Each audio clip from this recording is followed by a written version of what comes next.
Bismillahirrahmanirrahim. Assalamualaikum warahmatullahi wabarakatuh. Selamat datang saya ucapkan kepada semua yang sedang menonton 10 minit bersama Asia dan Hisam. Jadi saya yakin mungkin ramai di antara kalian yang sedang work from home atau mungkin sedang bekerja di office, on rotation ke macam mana ke, saya ucapkan selamat bekerja. Jadi pada hari ini saya Roy Haiza binti Abdullah, pelatih dalam kamar di Jabatan Litigasi dari Tetuan Asia dan Hisam, akan berkongsi sedikit banyak mengenai hibah dan wasiat. Jadi jadi bahagian pertama dahulu saya telah terangkan sedikit sebanyak di episod 5. Jadi bagi sesiapa yang tidak sempat nak menonton, mungkin kalian boleh pergi ke laman YouTube Tetuan Asia dan Hisam, dan kat situ kita ada banyak perkongsian yang lagi menarik lah, jadi boleh tengok di sana. Baik tuan-tuan dan puan-puan, jadi pada hari ini saya ingin berkongsi sedikit sebanyak mengenai hibah dan wasiat, dan saya tegaskan di sini, ini bukan bererti hibah lebih baik daripada wasiat, wasiat lebih baik daripada hibah. Tidak, kedua-duanya adalah satu instrumen pengurusan harta yang berkesan. Cumanya kita nak memberi penerangan supaya ramai yang tidak kelirulah antara kedua-dua peranan tersebut. Jadi tuan-tuan dan puan-puan, apakah itu hibah? Apakah itu wasiat? Jadi secara amnya mungkin ramai yang sudah mengetahui, hibah adalah satu pemberian secara sukarela daripada pemberi hibah kepada penerima hibah atas dasar kasih sayang yang tidak mengharapkan sebarang balasan. Dan hibah ini dia boleh diberikan kepada sesiapa sahaja yang dikehendaki. Manakala wasiat pula, apakah itu wasiat? Jadi wasiat ini adalah satu kita panggil hasrat atau keinginan yang dizahirkan sama ada melalui percakapan lisan ke, secara secara bertulis ke, mengenai bagaimanakah harta seseorang itu ingin diuruskan selepas kematian. Ya, jadi kedua-dua ini, hibah dan wasiat ini mempunyai rukun-rukun yang tertentulah. Jadi kalau untuk hibah, kita ada berapa rukun? Kita ada 4 rukun. Betul. Yang pertama adalah pemberi hibah. Pemberi hibah haruslah seorang yang bagaimana? Ia haruslah seorang yang sempurna akal, seorang yang baligh, seorang Islam, seorang yang sudah pasti tidak muflis. Okey, bagaimana rukun hibah yang kedua pula? Ia adalah penerima hibah. Jadi penerima hibah ni adalah boleh jadi sesiapa sahaja yang boleh menerima atau memiliki harta. Jadi bagi sesiapa yang masih belum masih belum baligh ke atau belum berwakalaf ke, jadi ia haruslah mempunyai seorang wali lah atau pemegang amanah yang boleh memegang hibah itu bagi pihaknya. Dan yang ketiga adalah barang yang dihibahkan tersebut. Jadi barang yang dihibahkan tersebut haruslah, yang pertamanya mestilah halal, ia haruslah bernilai dari segi syarak, dan ia haruslah sempurna milik pemberi hibah. Contohnya saya nak hibahkan tanah, tapi tanah tu tanah jiran rupanya. Tidak boleh, ia haruslah milik saya secara sempurna. Dan yang keempat adalah ijab dan qabul. Maksudnya contohnya saya menghibahkan harta ini kepada Ali contohnya. Dan Ali pula mengatakan, okey saya terima hibah daripada sebidang tanah daripada saya dan sebagainya. Okey, jadi jelas yang rukun hibah ini ada 4. Sama juga dengan wasiat, rukun wasiat pun ada 4. Yang pertama adalah pewasiat, yang kedua adalah penerima wasiat, dan yang ketiga adalah harta yang diwasiatkan, dan yang keempat adalah ijab, iaitu lafaz wasiat itu sendiri. Jadi berbalik kepada rukun tadi, mungkin ada yang bertanya, okey, macam mana kalau contoh suami saya ini sedang koma, boleh ke dia nak membuatkan hibah, dia nak membuat hibah? Okey, untuk soalan ini tuan-tuan, sekiranya ia akan berbalik kepada rukun pemberi hibah tadi haruslah sempurna akalnya. Jadi sekiranya seseorang itu sedang berada dalam kondisi koma, maka ia boleh dikirakan sebagai dalam keadaan yang kurang waras dan tidak sempurna akalnya. Maka orang yang koma tersebut tidak boleh menghibahkan hartanya. Okey, jadi adakah hibah itu boleh ditarik balik? Dalam situasi contohnya, hari ini saya suka dengan kawan saya dan saya hibahkan kereta kepadanya, adakah saya boleh tarik balik hibah tu apabila saya dah tak suka padanya? Boleh ke tak? Kalau sesiapa yang sedang menonton mungkin boleh komen di bawah. Boleh ke hibah ini ditarik balik? Jawapannya tuan-tuan dan puan-puan secara amnya, bagi sesuatu pemberian hibah boleh, kata Encik Farid, Helmi, betul. Dalam keadaan yang special case sahaja. Secara amnya Cik Farid, sebenarnya hibah ini tidak boleh ditarik balik dengan syarat ia telah memenuhi rukun-rukun hibah tersebut. Bila rukun hibah telah dipenuhi, dipatuhi, sebenarnya hibah tidak boleh ditarik balik kecuali ada keistimewaan oleh Islam yang diberikan kepada kedua ibu bapa.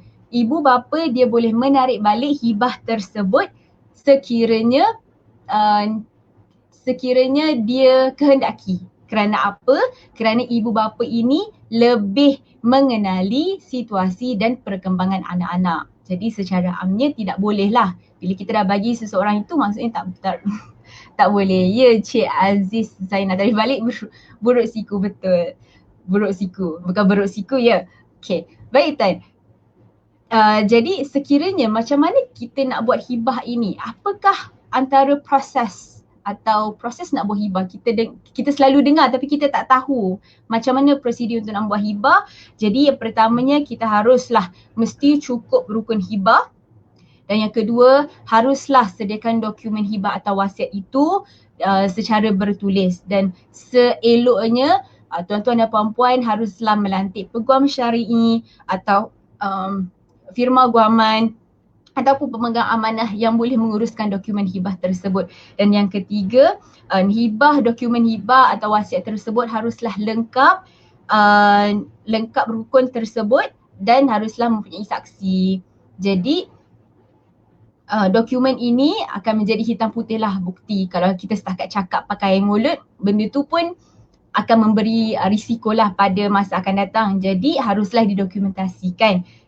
Dan kemudiannya bila kita dah buat dokumen hibah, bukan setakat itu sahaja, ia haruslah disahkan di Mahkamah Tinggi Syariah. Hanya Mahkamah Tinggi Syariah sahaja yang mempunyai bidang kuasa untuk nak mengesahkan hibah. Jadi haruslah berdaftar di Mahkamah Tinggi Syariah. Jadi contohlah bagi sesiapa yang tak nak melantik lawyer, orang kata kepadanya macam, lantik lawyer ni macam membazir, buang masa, buang duit. Boleh ke tak nak buat sendiri? Sebenarnya orang awam boleh buat hibah, tetapi haruslah dokumen tersebut ini haruslah memenuhi rukun yang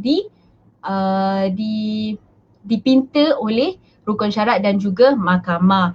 Jadi sebenarnya kenapa kita lebih sarankan peguam syari'i atau peguam untuk menyediakan dokumen hibah ini adalah supaya tidak menimbul apa-apa kesalahan lah, dan lebih nak memastikan bahawa elemen-elemen rukun hibah, rukun wasiat itu dipenuhi supaya prosedur di mahkamah itu akan berjalan dengan lebih mudah. Kalau individu yang mungkin tiada pengetahuan, tiada pengalaman buat, akan banyak kali salah. Benda tu akan lagi membuang masa dan juga merugikan duit. Jadi saya sarankan untuk melantik lawyer yang lebih arif dalam dalam menyediakan dokumen hibah dan juga wasiat. Okay. Jadi tuan-tuan dan puan-puan, macam mana ya kalau dokumen, contohnya kalau seseorang itu tak buat wasiat, tak buat hibah. Ada orang tanya, salah ke? Salah ke kalau saya tak nak buat hibah, tak nak buat wasiat? So secara amnya sebenarnya tidak salah. Tak salah pun kalau tak buat hibah, tak buat wasiat, tak ada masalah. Cumanya kita sementara tengah hidup, kita haruslah menguruskan harta kita dengan seeloknya. Untuk nak mengelakkan bila kita meninggal nanti akan ada wujudnya masalah perebutan harta pusaka. Benda tu akan jadi lebih rumit apabila kita mati. Jadi seeloknya apabila kita sedang hidup, seeloknya kita buatlah hibah, kita buatlah wasiat, barulah bila kita meninggal kelak, waris-waris kita akan dapat menyelesaikannya dengan lebih baik. Okay. Dan contoh macam kalau tadi hibah sepatutnya tidak boleh ditarik balik, adakah wasiat pula tidak boleh ditarik balik? Okey, Tuan-tuan dan puan-puan, berbeza dengan wasiat. Wasiat ini boleh dibatalkan selagi mana pewasiat tu masih hidup. Okay, selagi mana pewasiat tu masih hidup, ia boleh dibatalkan, ia boleh diteruskan mengikut kepada kehendak pewasiat tersebut. Okey, sekiranya kalau ada Puan Syazah Jaafar tanya, hibah memang kena bertulis ke? Hibah memang kena, seeloknya memang kena bertulis. Kerana apa? Kerana ia nak menjaga kebajikan pemberi dan juga penerima hibah. Ya? Okey. Lepas tu, kalau ada soalan lagi, boleh tulis di bawah. Tapi kena faham yang hibah ini selepas itu dia haruslah, bila dah bertulis itu haruslah disahkan di Mahkamah Syariah, Mahkamah Tinggi Syariah. Kerana selepas kematian. Okey, untuk nakkan yang bahawa dokumen itu adalah sah dan tidak dicabar oleh ahli-ahli waris yang lain. Jadi mungkin ada yang bertanya, macam mana ya kalau saya nak buat hibah rumah tapi rumah itu adalah rumah penama bersama. Contohnya ada 2 nama lah, suami isteri di dalam rumah tersebut. Macam mana saya nak buat hibah rumah tersebut? Okey, jadi sekiranya terdapat 2 penama rumah, setiap pemilik hanya boleh menghibahkan bahagian mereka sahaja. Okey, jadi contohnya sekiranya suami dengan isteri, suami dia nak hibahkan bahagian dia kepada isteri dan isteri mahu hibahkan bahagian dia pada suami, boleh, tapi haruslah menyediakan dokumen hibah dan dia haruslah menghibahkan bahagian dia sajalah, tidak boleh nak menghibahkan bahagian yang lain. Contoh. Dan sekiranya kalau contoh betul. Tadi tu saya nampak okey. Puan Intan. Okey, kejap Puan Intan, okey. Bolehkah deklarasi hibah dicabar dengan tuntutan harta sepencarian? Okey, jadi untuk hibah ini sebenarnya setiap dokumen boleh dicabar, tetapi mahkamah yang akan menilai sama ada hibah itu adalah sah atau tidak. Kalau nak cabar boleh, tapi mungkin cabarnya dari segi status tersebut, mungkin itu bukan hak mutlak dia, hak mutlak pemberi hibah. Jadi mungkin cabaran tu dari segi status rukun hibah itu tidak dipenuhi. Okey, tetapi ia bergantung kepada mahkamah untuk nak mengesahkan kesahihan dokumen tersebut ataupun tidak. Sebab hibah ini ia dilakukan sewaktu hidup dalam keadaan ia sempurna akal. Jadi ia diberikan kepada orang yang sempurna akal dan sepatutnya secara amnya sekiranya kalau rukun itu telah dipenuhi, tiada cabaran lah. Tapi kalau nak cabar boleh dan dia bergantung kepada mahkamah untuk mengesahkan. Terima kasih Puan. Jadi apakah kedudukan undang-undang untuk conditional hibah yang meletakkan kematian sebagai syarat untuk hibah menjadi efektif? Apakah kedudukan undang-undang untuk conditional hibah yang meletakkan kematian sebagai syarat untuk? Okey, baik. Untuk hibah ini mungkin kalau ada yang kurang tahu atau kurang faham, hibah ni ada 2 jenis juga. Yang pertamanya adalah umrah. Dia ada rukbah. Umrah ni, dia contoh dia macam ni. Dia ada, kita panggil conditional hibah ni adalah hibah bersyarat lah. Okey, hibah bersyarat contohnya kalau al-umrah ni, contohnya tanah ini aku berikan kepada kamu sewaktu kamu hidup dan jika kamu mati, harta itu akan kembali kepada aku jika aku masih hidup dan kepada waris aku jika aku mati. So itu antara hibah bersyarat. Maksudnya hibah itu dia bersyarat pada kematian seseorang itu. Sekiranya kalau dia meninggal, maka harta itu akan kembali kepada pemberi hibah, dan sekiranya pemberi hibah juga telah meninggal, dia akan kembali kepada waris pemberi hibah. Dan satu lagi jenis hibah ini tuan-tuan dan puan-puan adalah hibah rukbah. Hibah bersyarat al-rukbah kita panggil. Contohnya adalah tanah ini aku berikan kepada kamu sebagai rukbah dan jika kamu mati dulu maka harta itu akan kembali kepada aku dan jika aku mati dulu maka harta itu akan kembali kepada kamu. So ini antara hibah-hibah yang kalau sebab hibah ni banyak, mungkin ramai yang dengar hibah ni ada banyak jenis. Jadi ia akan tertakluk pada hibah-hibah itu sendiri. Jadi apabila kita nak menghibahkan kepada seseorang, pastikan yang hibah itu lafaz deklarasi hibah itu adalah jelas. Bila jelas, maka ia adalah lebih cukup untuk rukunnya dipenuhi. Dan kalau undang-undang dari segi hibah dan wasiat, kalau hibah ini ia adalah ditadbir di bawah enakmen pentadbiran agama Islam selama 2003. Jadi ia berbalik kepada rukun. Assalamualaikum puan speaker yang manis. Saya nak tanya, penerima hibah terus dapat harta yang dihibahkan atau kena tunggu kematian pemberi hibah dahulu puan? Jadi sebenarnya hibah ni ada dua jenis. Satu adalah ia dilakukan sewaktu kematian, sewaktu hidup, dan satu adalah selepas kematian. Jadi kalau dia nak beri sewaktu dia hidup ni, dia nak beri, okey, dia banyak kereta contohnya, dia nak bagi satu ni, maka dia dah tukar nama kereta atau tukar nama rumah, maka itu adalah hak mutlak penerima hibah. Maksudnya ia adalah secara automatik lah. Okey. Jadi tetapi contohlah pemberi hibah ni kata, aku ni cumalah ada motor kapcai je, aku nak bagi selepas aku mati. Okey, dia buat hibah selepas kematian. Maksudnya hibah itu hanya akan efektif selepas dia meninggal. Okey, jadi itu point. Cik Izzuan Abdul Manan, apa pendapat Ustazah melantik peguam atau melantik contoh amanah raya untuk menyediakan hibah? Mana yang lebih baik? Okey. Pada pendapat saya, yang bukan Ustazah ni, saya biasa je. Okey, sebenarnya melantik peguam itu lebih baik lah. Walaupun hakikatnya dua-dua boleh, amanah raya boleh, peguam boleh, wasiah boleh, tapi sebenarnya dia bergantung kepada pihak mana yang anda lebih selesa untuk berurusan. Okey, lebih percaya sebab hibah ni adalah dia menjaga amanah kita lah. Jadi seeloknya mungkin boleh juga lawyer, boleh juga pemegang amanah, boleh juga kita panggil agensi-agensi yang berkaitan yang memegang amanah, boleh, tak ada masalah pun.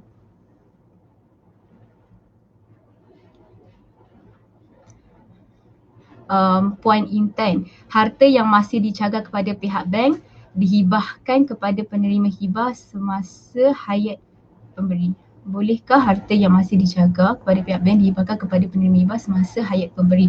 Okey, baik puan.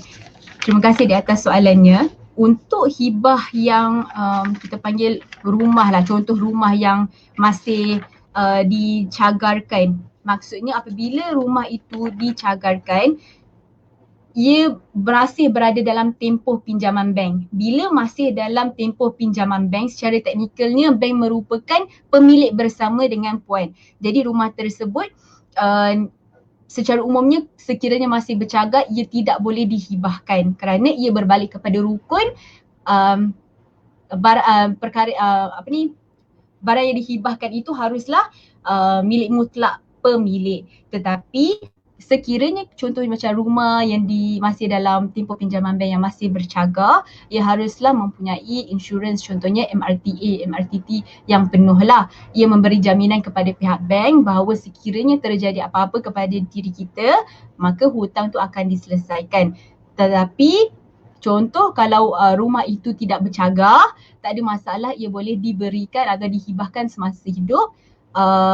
Asalkan bila dah tukar nama, maka itu dah selesai lah, tukar nama. Tapi contohnya kalau masih dalam cagaran bank, maka ia haruslah meminta kebenaran daripada bank ataupun selesaikan pinjaman bank tersebut. Terima kasih Puan di atas soalannya. Okey. Puan Adlina, bolehkah hibah keseluruhan harta? Boleh. Okey, itu perbezaannya dengan wasiat lah. Sekiranya hibah, kita boleh hibahkan keseluruhan harta, tetapi kalau wasiat hanyalah 1/3 harta sahaja. Tetapi kalau lebih daripada 1/3, ia haruslah menerima kebenaran daripada ahli waris. Kerana apa? Kerana selebihnya itu, contohnya 2/3 itu adalah sebenarnya haruslah mengikut hukum faraid dan itu adalah hak ahli waris. Jadi kalau hibah boleh sebenarnya. Cik Izzuan,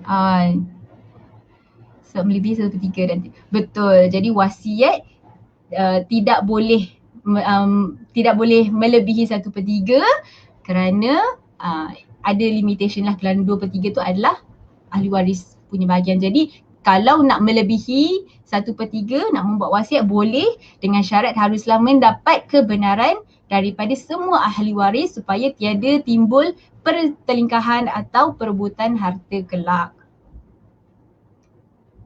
Okey, saya harap hari ini semua orang faham dan jelas, dan sekiranya kalau ada apa-apa masalah atau contohnya anda memerlukan pertolongan dari segi nak menguruskan hibah, nak membuat hibah, nak membuat wasiat dan sebagainya, kalian boleh menghubungi pihak Asia dan Hisam. Kami mempunyai lawyer-lawyer bertauliah untuk membantu anda dalam menyediakan dokumen hibah dan wasiat ini. Terima kasih. Selamat bekerja untuk semua, selamat bercuti. Assalamualaikum warahmatullahi wabarakatuh.